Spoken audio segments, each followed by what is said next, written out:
Week na pumunta sa camp, pero yung pinagkaiba nung character ko sa character nila is ako yung kumbaga pa-strong ba? 'Di ba? Kasi she really handles the situation as though wala siyang problema. As in, there are parts na makikita mo na nagtataka yung mga tao. Ano mang ginagawa nito dito? Parang hindi naman yata to heartbroken. But then, I guess, my characters just shows that maybe she represents the other, yung mga ibang sawi na hinahandle nila yung situation as best they could when they are in front of other people. But it doesn't mean that the pain that they're feeling is less than how the others are coping. Parang ganun po. I see. Ako po parang ginawa talaga yung role para sa akin eh. Wow! Talaga. So relate na relate ka. Talaga, ginawa niyo to para sa akin eh. Hindi kasi, ano po, well, guys, as you can see, ako lang po yan. Ayan po. Ano po siya, isa po siyang babae na nag-a-adapt sa mga karelasyon niya or sa mga naging boyfriends niya. Kung ano man yung mga gusto ng boyfriends niya, ginagawa niya. Parang hindi pa niya nahanap yung sarili niya eh. May mga ganong klaseng tao. So, ganun siya. Ako sa totoong buhay, hindi naman po ganun. Medyo dun lang sa pagka-rock and roll niya kami nagkapareho. Yun. Tapos, yun lang po. Ako ba? Ako, parang ayoko sabihin sinulat siya para sa akin eh. parang mali. Kasi yung role ko po dito si Joanne. Ako po yung sa 5 babae, siya yung pinakabaliw. Kita niyo naman po, naka-straight jacket siya. Siya po yung pinaka-transparent actually, na parang wala na siyang hope na naiisip para sa kinabukasan niya. Kasi sobrang down na talaga siya. At ang rason kung bakit, abangan niyo na lang po. Yan. Yes. Sa akin naman po nakaka-relate ako kay Jessica dahil si Jessica po 18 years old po. Tapos, bagets, ako rin ganun ako nung na first time na ma-heartbroken talaga. Kaya si Jessica, millennial, mahalaga sa kanya maging maganda. Kaya lagi po siya nagmamaganda. Kahit po na feeling niya, yung buong mundo niya, nasira na, hindi pa rin siya papayag na makita ng ibang tao na hindi siya okay. So, in denial po si Jessica. Bella?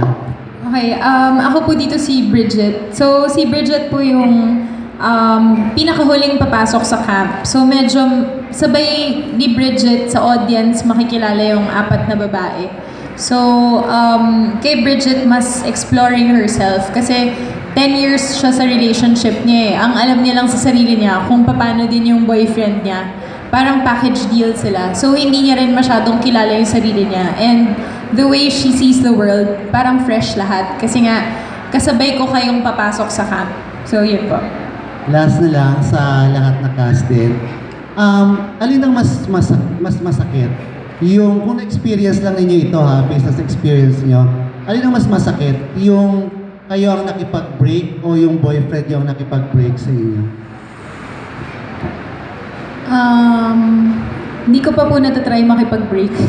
Isa pa lang din yung ex ko. Pero ako sa tingin ko, mas masakit yung ikaw yung nakipag-break. Kasi pag ikaw yung binreakan, kahit papano, alam mong wala kang ginawa para maghiwalay kayo eh. Tsaka wala ka ng regrets, nagawa mo na lahat.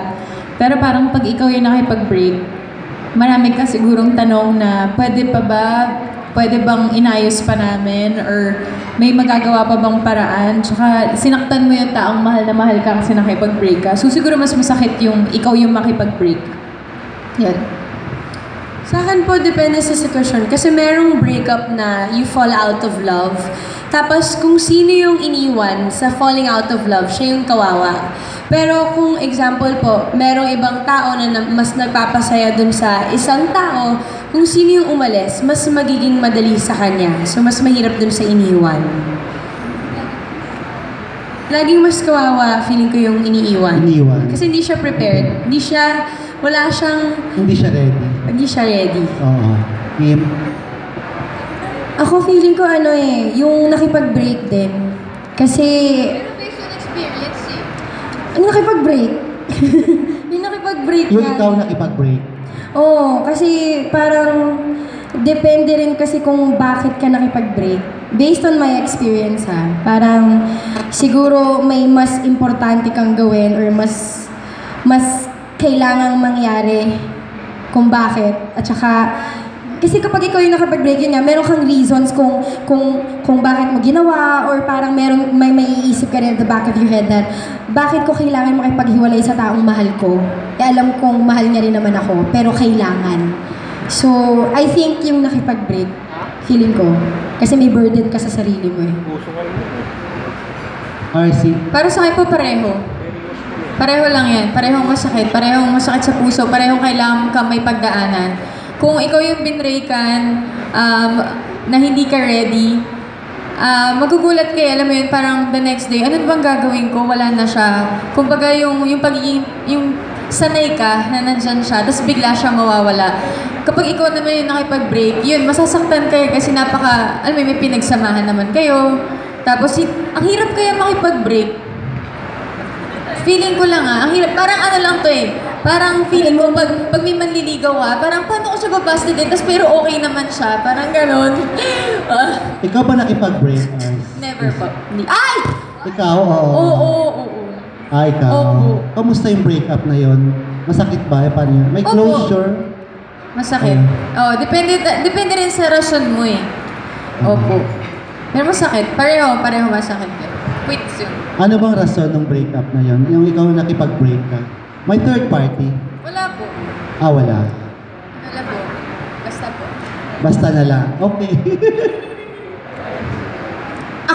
Ako, para sa akin, I agree with RC na, syempre, pareho naman talagang masakit yun. Wala naman yatang way na makipag-break sa tao na hindi masakit. But basing on experience, personally, I think that being the one to break up with a person hurts more because in that way, it's your choice. And being that it's your choice, it's more of a gamble because you're doing the job for the relationship as a whole, yet what you know is only your side. So meron ka palaging question ng what if?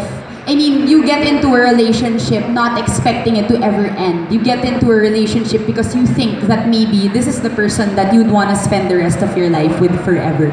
And so having to be put in a situation wherein you think that you need to just get up and be the one to end this relationship.